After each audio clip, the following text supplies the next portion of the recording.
ಸ್ನೇಹಿತರೆ, ಜಗತ್ತು ಎಂತಹ ವಿಚಿತ್ರ ಅಲ್ವಾ? ಎಷ್ಟೋ ಮನುಷ್ಯರನ್ನ ನೋಡ್ತೇವೆ, ಅವರ ಶರೀರದಲ್ಲಿ ಆಡಂಬರವೇ ಇರೋದಿಲ್ಲ. ಇನ್ನು ಎಷ್ಟೋ ಆಡಂಬರಿಗಳನ್ನು ನೋಡ್ತೇವೆ, ಆ ಶರೀರದಲ್ಲಿ ಮನುಷ್ಯರೇ ಇರೋದಿಲ್ಲ. ಕೆಲವರು ಅರ್ಥ ಆಗಬೇಕೆಂಬ ಯೋಚನೆಯಿಂದ ಇನ್ನೊಬ್ಬರ ಮಾತನ್ನ ಕೇಳಿಸಿಕೊಳ್ಳೋದಿಲ್ಲ.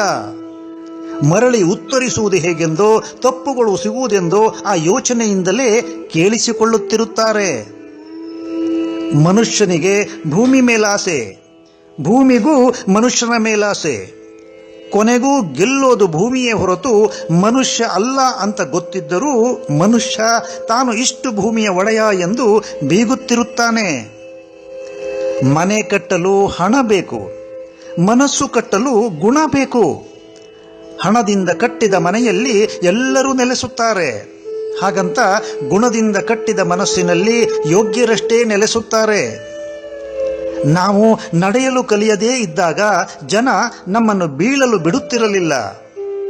ಯಾವಾಗ ನಾವು ನಡೆಯಲು ಕಲಿತೆವೋ ಜನ ಹೆಜ್ಜೆ ಹೆಜ್ಜೆಗೂ ನಮ್ಮನ್ನ ಬೀಳಿಸಲು ಯತ್ನಿಸುತ್ತಿರುತ್ತಾರೆ. ದಿಬ್ಬಣದಲ್ಲಿ ಮದುಮಗ ಹಿಂದಿರುತ್ತಾನೆ, ಉಳಿದವರು ಮುಂದೆ ನಡೆಯುತ್ತಿರುತ್ತಾರೆ. ಅದೇ ಅಂತಿಮ ಯಾತ್ರೆಯಲ್ಲಿ ಮೃತದೇಹ ಮುಂದಿರುತ್ತದೆ, ಉಳಿದವರು ಹಿಂದೆ ನಡೆಯುತ್ತಿರುತ್ತಾರೆ. ಅಂದರೆ ಜನ ಯಾವತ್ತೂ ಖುಷಿಯಲ್ಲಿ ಮುಂದಿರುತ್ತಾರೆ, ದುಃಖದಲ್ಲಿ ಹಿಂದಿರುತ್ತಾರೆ. ಇನ್ನೂ ವಿಚಿತ್ರ ಅಂದರೆ, ಮೇಣದ ಬತ್ತಿ ಹಚ್ಚಿ ಮೃತರನ್ನ ಸ್ಮರಿಸುತ್ತೇವೆ, ಹಾಗೂ ಹಚ್ಚಿದ ಮೇಣದ ಬತ್ತಿಯನ್ನ ಆರಿಸಿ ಇದ್ದವರ ಹುಟ್ಟುಹಬ್ಬ ಆಚರಿಸುತ್ತೇವೆ. ಜೀವಹಾನಿಯ ಮದ್ಯಪಾನ ಮಾರುವವರನ್ನ ಜನ ಹುಡುಕಿ ಹುಡುಕಿ ಹೋಗುತ್ತಾರೆ. ಅದೇ ಜೀವ ಪೋಷಣೆಯ ಹಾಲು ಮಾರುವವರು ಗಲ್ಲಿ ಗಲ್ಲಿಯಲ್ಲಿ ತೆರಳಿ ಮನೆಯ ಬಾಗಿಲನ್ನ ಹುಡುಕಿ ಅಲೆದಾಡುತ್ತಿರುತ್ತಾರೆ. ನೀರು ಹಾಕಿಲ್ಲ ತಾನೇ ಎಂದು ಹಾಲಿನವನಲ್ಲಿ ಪದೇ ಪದೇ ಪ್ರಶ್ನಿಸುತ್ತಾರೆ. ಮದ್ಯಪಾನದಲ್ಲಿ ಸ್ವತಃ ನೀರು ಬೆರೆಸಿ ಸೇವಿಸುತ್ತಾರೆ. ಮಂದಿರಗಳು, ದೇವಾಲಯಗಳು ಎಂಥ ವಿಚಿತ್ರ ಸ್ಥಳ ನೋಡಿ. ಬಡವ ಹೊರಗೆ ಬೇಡುತ್ತಿರುತ್ತಾನೆ, ಬಲ್ಲಿದವ ಒಳಗೆ ಬೇಡುತ್ತಿರುತ್ತಾನೆ. ವಿಚಿತ್ರ ಅಂದರೆ ಎರಡೂ ಕಡೆ ಪೀಸ್ ಬೇಡೋದಿಲ್ಲ, ಜನ ರುಪೀಸ್ ಬೇಡುತ್ತಾರೆ. ನಾವು ಅಳುವಾಗ ಒಬ್ಬರೇ ಅಳಬೇಕು, ನಗುವಾಗ ಗುಂಪಿನಲ್ಲಿ ನಗಬೇಕು.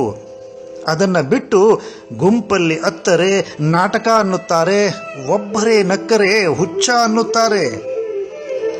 ನಮ್ಮ ಕಣ್ಣುಗಳು ಚೆನ್ನಾಗಿದ್ದರೆ ಇಡೀ ಜಗತ್ತು ಸುಂದರವಾಗಿ ಕಾಣುತ್ತದೆ.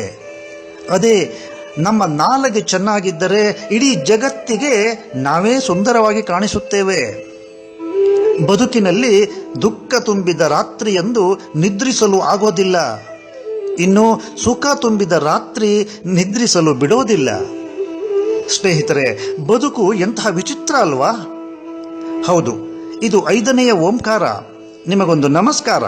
ನಾನು ಓಂ ಗಣೇಶ್ ಉಪ್ಪುಂದ.